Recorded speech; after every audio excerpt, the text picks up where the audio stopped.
کبھی آپ کے ساتھ ایسا ہوا ہے؟ آپ نے کسی چیز یا کسی انسان کے لیے اپنی پوری جان لگا دی ہو، پھر وہی چیز آپ سے چھین لی جائے؟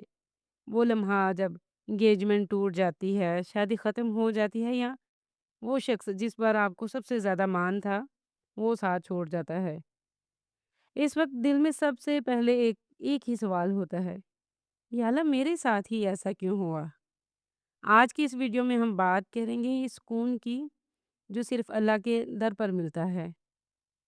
درد تب ہوتا ہے جب ہم کسی فانی چیز سے لافانی امید لگا لیتے ہیں۔ ہم بھول جاتے ہیں کہ دل صرف اللہ کی یاد سے بہلتا ہے۔ جب بریک اپ ہوتا ہے یا کوئی رشتہ ٹوٹتا ہے تو ہمیں لگتا ہے کہ دنیا رک گئی، لیکن یقین مانیے اللہ تب ہی آپ کا ہاتھ کسی غلط جگہ سے چھڑواتا ہے جب اس نے آپ کا ہاتھ کسی بہتر جگہ تھمانا ہوتا ہے۔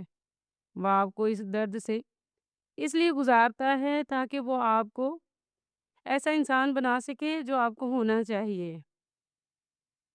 قرآن میں اللہ فرماتا ہے لا تحزن ان اللہ معانا، غم نہ کرو بے شک اللہ ہمارے ساتھ ہے۔ اللہ کا ایک نام الجبار ہے، اس کا مطلب ہے وہ جو ٹوٹے ہوئے دلوں کو جوڑتا ہے۔ جب کوئی انسان آپ کا دل توڑتا ہے تو دراصل آپ کا رابطہ اللہ سے جوڑنے کا ذریعہ بنتا ہے۔ صبر کا مطلب یہ نہیں کہ رونا نہیں ہے، صبر کا تو یہ مطلب ہے روتے ہوئے بھی آپ کہیں یا اللہ مجھے نہیں پتا اس میں میرے لیے کیا بہتری ہے، لیکن میں تیری رضا میں راضی ہوں۔ یہی وہ مقام ہے جہاں سے شکر شروع ہوتا ہے۔ آج ایک کام کریں، جو دکھ آپ کو کھا رہا ہے اسے ایک کاغذ پر لکھیے اور اسے پھاڑ دیں، پھر وضو کریں اور 2 نفل صلاۃ الحاجات کے پڑھیں۔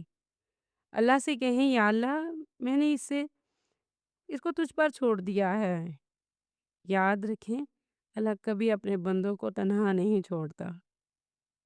نیکسٹ ویڈیو میں ہم بات کریں گے توکل پر، کہ کیسے اللہ پر بھروسہ کر کے آپ کی قسمت بدل سکتی ہے۔